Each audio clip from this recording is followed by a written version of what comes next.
una sa lahat, bilangin ng mga kapatid sa Reliyong Islam, kami naghihingi ng paumanhin sa inyo. Sapagkat kayo ay nakakatanda at narapat ng bawat isa sa atin ng paggalang sa bawat isa. Mga kapatid sa pananampalatayang Islam,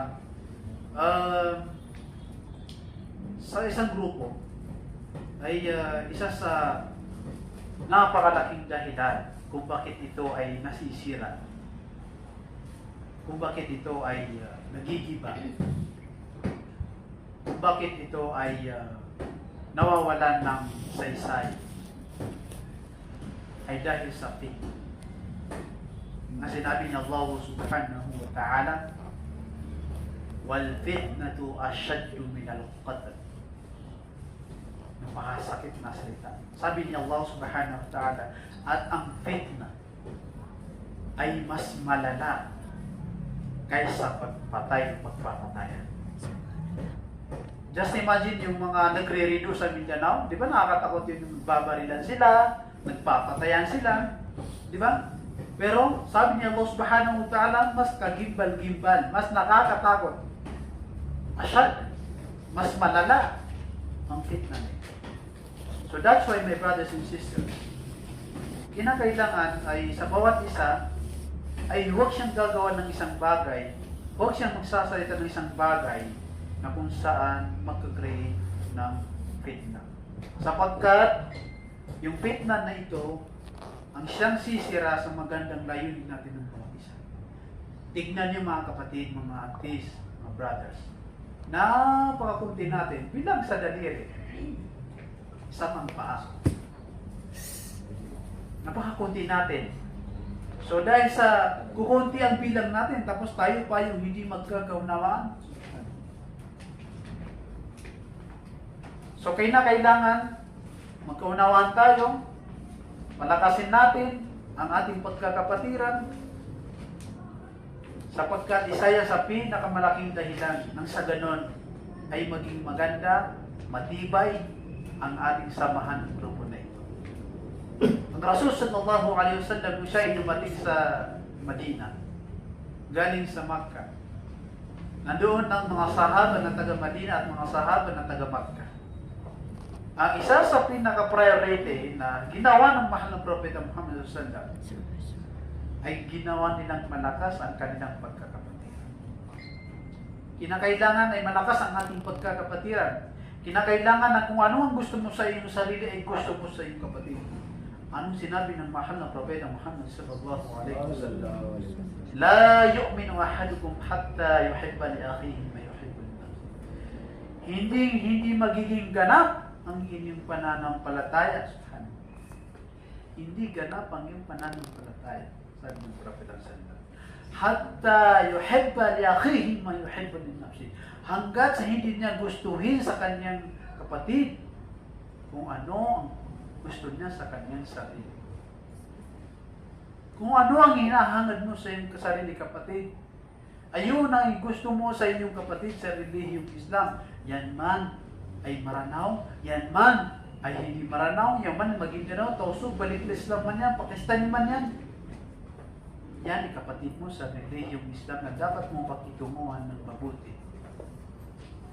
Sapagkat hindi magiging kompleto ang ating pananampalataya kay Allah subhanahu wa ta'ala. Sayang naman sa mga pinaghihirapan mong pagsasala, pinaghihirapan mong mga iba't ibang uri ng ibadah, mga pagsamba kay Allah subhanahu wa ta'ala, subalit hindi kompleto. Dahilan lang na hindi mo hinangad sa iyong kapatid kung ano ang paghahangad sa iyong sarili. Kaya kinakailangan palakasin natin ang ating pagkakapatiran. Kung kaya't alam niyo mga kapatid, ang pagbibigay ng hindi importansya sa pagkakapatiran na ito ay nagiging resulta ng pagtatampuhan. Napakaliit ng bagay, nagtatampo na isa sa atin. Napakaliit ng bagay. Sapagkat yan ang resulta ng hindi pangangalaga natin sa ating pagkakapatiran sa relihiyong Islam. Hayaan yun na ako ang magpayo sa inyo bilang isang mustad, sapagkat ito ay karapatan natin ng bawat isa. Sinong i-expectin natin na magpapayo sa ating relihiyon, kundi ang mga mustad, mga ulama? I-expectin mo ng iyong kaibigan, yung kapitbahay na kufar ay magpapayo sa iyo? Hindi. Kinakailangan mga kapatid, palakasin natin itong pagkakapatiran na ito nang sa ganon, sa tuwing dumadating si Satanas, si Shaitan, upang ikaw ay bulong-bulungan doon. Kapatid ko, umalis ka na dyan. Kapatid ko, huwag ka na pumunta dyan. Ay kayang-kaya mo. Sapagkat iniisip mo, ito ay da'wah. Itong activity natin ay da'wah. Ito ay may gantimpala na napakalaking gantimpala mula kay Allah subhanahu wa ta'ala. Just imagine na ikaw ay magliligo ng patay. Meron kay Allah subhanahu wa ta'ala. Anong sinabi ng mahal na propeta Muhammad sallallahu alaihi wasallam? Man ghassala maytan. Sino man ang paliguan niya ang patay, ay ipapatawad sa kanya ni Allah subhanahu wa ta'ala ang 40 kabira. Kasalanan na malalaking kasalanan. 40 na malalaking kasalanan. Siya ay nagligo lang ng patay. Waman ka panamaytan. At sino man ang nagbalot ng patay, ay si Allah subhanahu wa ta'ala ay bibigyan ng reward itong taong ito. Subhanallah. At sino man na magsala sa patay, at umabot kayo ng 40 na nagsala doon, patatawar niya Allah subhanahu wa ta'ala yung patay na yun. At sabi ng mahal na propeta Muhammad sallallahu alaihi wasallam, sino man ang magsala sa patay, ay palahu qirat. Ang qirat ay yung gantimpala na kasing laki ng Jabal Uhud. At kung sabi ng propeta Muhammad sallallahu alaihi wasallam, at sinundan niya na itong taong ito, pinagsalahan niya ang patay, hanggat sa nilibig niya, palahu qiratain. Magkakaroon siya ng dalawang kasing laki ng Jabal Uhud na gantimpala. Hindi ba tayo masaya doon? At kapag nilibing natin ang kapatid natin na patay, ay magkakaroon ka ng gantimpala na kasing laki ng bahay. Sabi ng propeta Muhammad sallallahu alaihi wasallam. Ito ay napakalaking reward. Na kung saan pinaliguan mo lang ang patay, sabi ng mga ulama, para kung ipinanganak ng iyong nanay na wala kang kasalanan, walang bahid ng kasalanan. Napakalaking reward, gantimpala, na kung saan iba pa yung naalala natin ng kamatayan. Naalala natin na tayo temporary lang dito. Di ba? Kaya, mga kapatid sa pananampalatayang Islam, huwag natin isuko ang mga gantimpala na ito dahil lang sa maliit na bagay. Subhanallah, hindi natin maiwasan na someone making fitna, na may gumagawa talaga ng fitna. Yan ay pagsubok ni Allah subhanahu wa ta'ala. Kaya kinakailangan, meron tayong meeting talaga. May monthly meeting tayo. Nang sa ganun ay nakakapagbigay tayo ng payo sa bawat isa sa atin. Nagagawa natin ang isang bagay na tayo ay sama-sama. Wakunu ibadallah, sabi ng Prophet sallallahu, maging alipin kayo ng Allah subhanahu wa ta'ala. Maging alipin kayo ng Allah subhanahu wa ta'ala. Al-Muslim, akhul Muslim.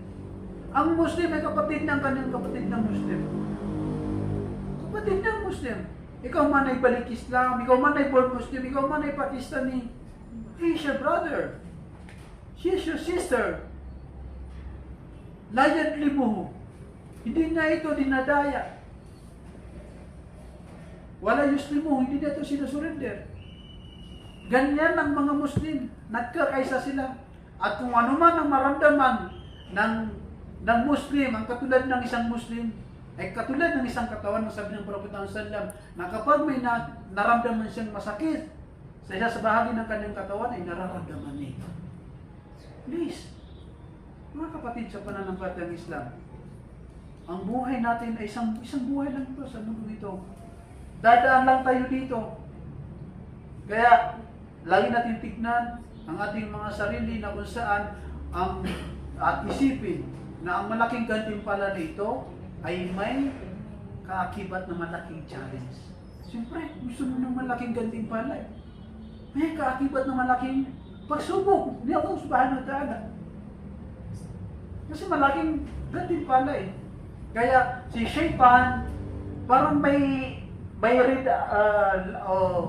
sandaanan kung saan si Shaitan na kapag doon ka dumaan, ay talagang pupursigihin niya na ikaw ay mahulog.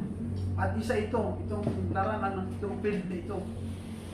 Kaya, sabi ni Allah subhanahu wa ta'ala, Kapag may mga bagay na hindi pinagkakaunawaan, faruddu ilallahi wa rasulih.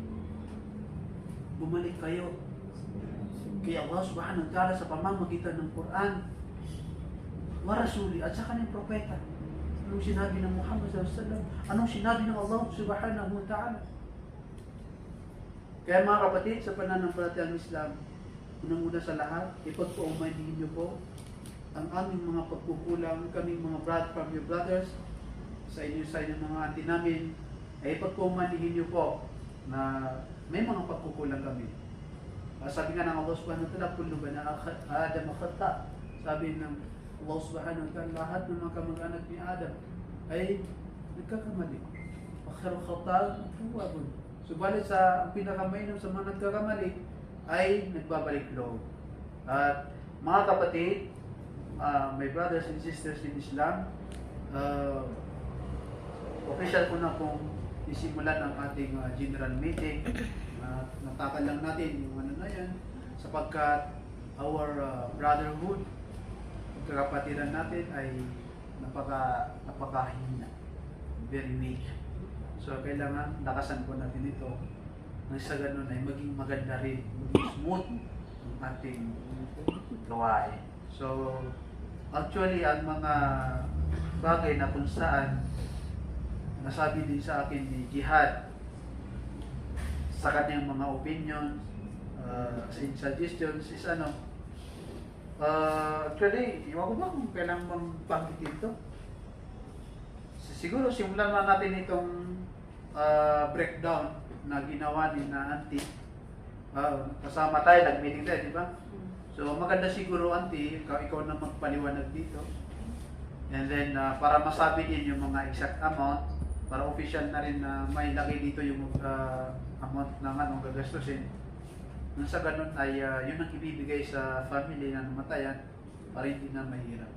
And then after that, mag-suggest tayo kasi every ano dito, items na nakalagay dito ay topic na yan.